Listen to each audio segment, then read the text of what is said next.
G'day, I'm Warwick Schiller and I'm currently in Europe conducting some training clinics and doing a little bit of vacationing with my family. And as you can see here, I'm on location at the Schönbrunn Palace, which was the summer residence of the, I believe, the Emperor of Austria. 1,441 rooms in this place. But anyway, that's not why I'm here to talk to you. I helped some people with their horses yesterday, and I told them a little story about a horse that came for a lesson a few years ago.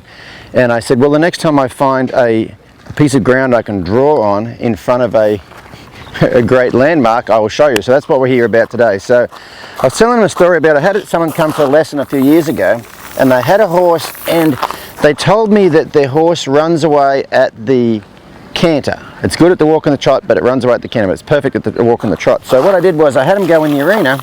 There's the arena. I had them go in the arena and just walk around the arena. So they walked around the arena once, and I said, okay, go ahead and trot around the arena. So they trotted around the arena once, and I said, okay, so there is your problem. And they said, but I didn't have a problem. My horse was perfect walking and trotting around the arena. And I said, no, because what your horse did was you turned loose of it. It walked down here. It saw that corner coming. It turned left. It walked down here, saw that corner coming, turned left.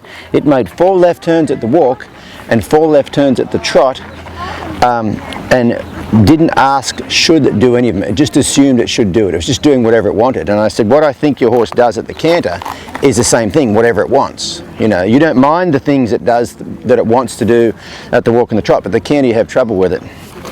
There's a cigarette, but that's got out of my arena. Anyway, so what I had to do was I said, go ahead and start in that corner, walk your horse across this way and don't steer.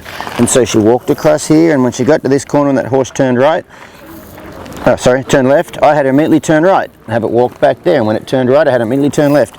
Till she could walk from this corner across to that corner without steering, and it would get to the corner, it would stop, and it would go, no one really told me what to do, what should I do now?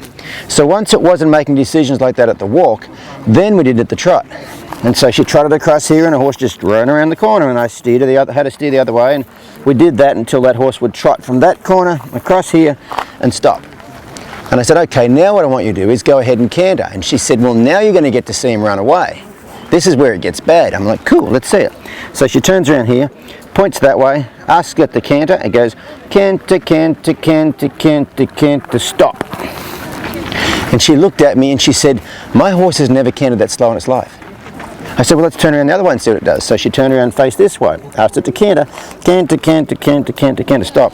Anyway, so she looked at me and she said, my horse has never cantered that slow in its life. And I said, well, that's probably the first time your horse has actually been waiting for you to tell it what to do instead of just assuming it knows what it was going to do. So the thing is, you don't want to have your horse tell you, get in, sit down, shut up and hang on, and we're going for a ride. You want your horse to be aware of you and waiting for instruction. So that's a little exercise that I've done before. I mean, it's really no different than anything else I do, but I just thought it was an interesting story I should tell you, and I'm off to enjoy the rest of Europe. See you guys next time.